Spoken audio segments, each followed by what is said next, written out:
first year, obviously, first off season. How are things been going, and how do you feel like the group's been responding to your way of coaching? Sure, I felt really good. Today I think was probably our best day. You know, anytime you come in and just like when I left Wright State, those guys ask guys to make adjustments. We've asked guys to make adjustments here. And you know, the first majority of the first 6 months is a lot more physical. You know, the weightlifting and the diet and the mechanical adjustments and how you play the game and introducing the approaches and the systems and that really the last piece here, the last 2 or 3 days into the next couple of weeks, it's much more of how that is applicable to the game and how we're able to execute that efficiently. And the execution of the process is the most important part. So I felt like today was probably our best day, and I've been really pleased with the last week or so. This team, obviously very successful last year, 40 wins.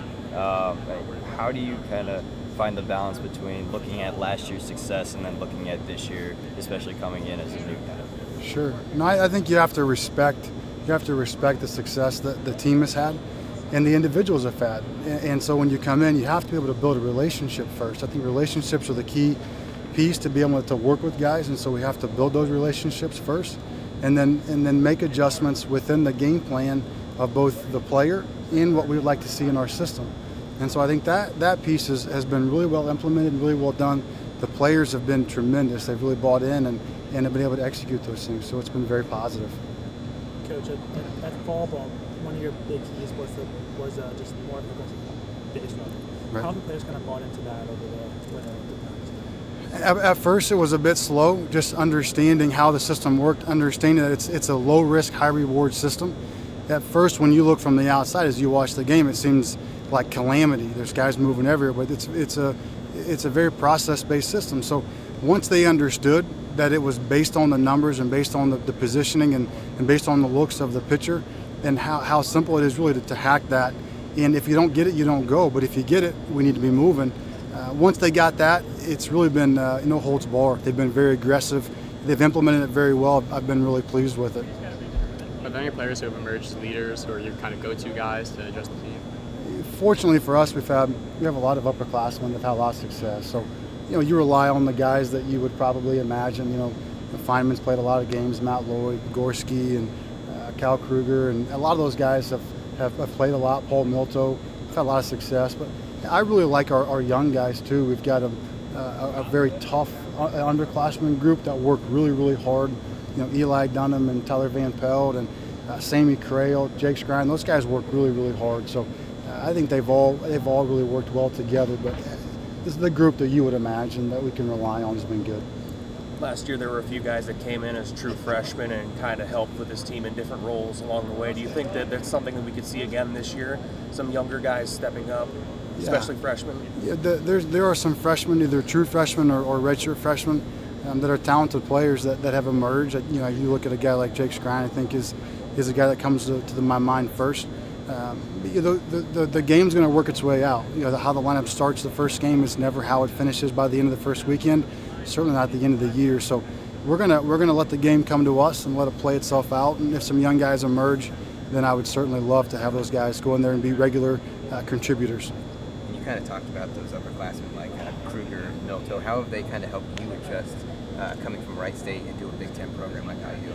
Yeah, I think the biggest thing they've done is they've given their support, and they've really been invested into continuing the winning culture, into working hard, and to helping allow us to communicate efficiently to everybody. And so they've been a nice facilitator for the staff and done a really good job with that.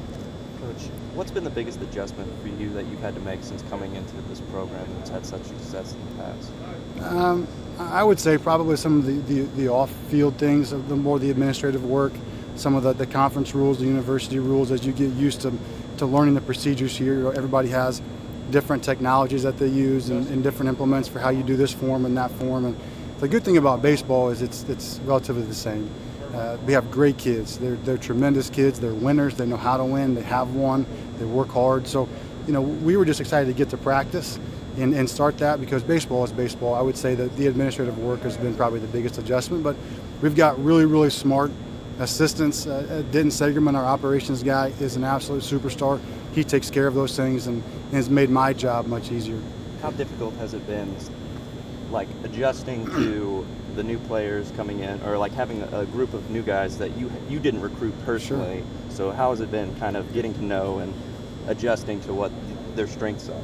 I think our strength as a staff is establishing relationships early on. And I think that's something that all of our coaches, the first thing we want to do is hire really good people as coaches. And so the ability to establish those relationships early has made it a relatively easy transition. And when you have really good kids. And so I don't think we've had a difficult time at all with that. It's been as smooth as you could expect it to be when you've asked guys to do things maybe a little bit differently. And again, there's many different ways to be successful, and the ways that we ask guys to be productive and to work are going to be slightly different, but they've really done a nice job with it. How active will Scott Rowland be behind the scenes for this team? Scott's very active, and he's an incredibly helpful person. You know, for us as coaches, being able to lean on him on really the practices and the procedures at the highest level, and how we're able to communicate effectively to the player, how we're able to put together the techniques, but also the day-to-day routines of a high-level player and his mindset, and that's been a big help. And having Scott be able to work with us, you know, as the draft approaches, and being able to, you know, working through a contract year, working through high-stress situations, you know, how we help players be successful in those moments and handle that. He's done a great job of communicating a ton of insight both to us and to the players. Starting pitching-wise, this group loses Jonathan Stever, Tim Herron, guys like that from last year. Get back Paulie Milto, Cam Beecham, some other guys. Do you have a set starting rotation yet, or is it kind of going to work its way out through the season? If you know one, let me know. I mean, you look at Paulie and you say he's going to be a guy that's going to throw a lot of innings, and there's several guys that are going to be in that mix. I don't have necessarily a set rotation. You know, I really try hard to wait. If I'm a player, I want to be evaluated on my full body of work. I want to have 6, 7, 8 months. I don't want you having your mind set what the starting rotation is. We still have 2 or 3 weeks, and these are the most important 2 or 3 weeks to this point. So you look at Tanner Gordon, and you look at Tommy Summer, you look at a young guy like Gabe Bierman's been really, really good in the last week, and obviously Cam and Sal Frank and those guys all have a track record and have good stuff. But fortunately for us, we have a really strong pin. A lot of guys are talented. Maybe some guys haven't thrown a lot yet, but when you look at the innings, the starter's going to go, you know, 5 or 6, but there's still 4 to 5 innings left in the game. So the start is important, but at the same time, like the high stress innings, a lot of times are your mid relief to the back of the game. And so I look at the starter, I say that's great. We have to have quality starts, but you know, I've been really pleased with the overall depth of the staff, and as the year progresses, that'll become more clear who's going to start. But having the depth is a vital part to our success as well. With the bullpen, do you see a guy like Cal Kruger coming in and being someone that gets that high leverage situation, and Matt Lloyd at the back of the end also? Yeah, Cal's obviously done it. He's been there before. Today, if you guys were here, but today was Cal's best day. They've been working really hard. Coach Parkman been working really hard on having less early movement on the fastball and more late depth, less laterally and more depth downward on the sinker. Today, he really took a major step forward in that, and I was really pleased with it. We've been working with same thing with Matt Lloyd, having more depth and less lateral movement. It just less deviation, but later in the progression of the pitch. So, yeah, Cal's a tough guy, Captain America mentality. Matt Lloyd, you know, there's nothing he hasn't done. So you feel confident having the guys that have the mentality and the toughness to go in. And it's like anything else in life. Like when you have a tough time, you call somebody you trust. Like I call my dad. You call somebody you can count on. It's the same thing in a game. When there's a high leverage situation, you call somebody you trust. You call somebody that's going to go out, win or lose, is going to go out and execute a game plan, and the game's going to work its way out. And those guys have done it. And Coach, early season, obviously, there's not much you can do about the weather in Indiana, but you travel all over the country. What's the key to getting the team adjusted to having to travel so early in the season and play some high leverage ball games?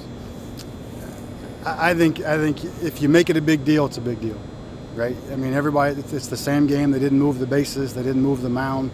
If you've been outside, you've been inside. You know, I look at our ability to have the facilities that we have.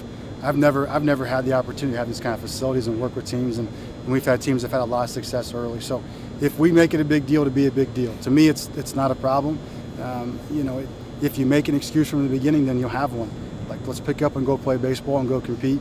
These guys have had success. They're being coached successfully.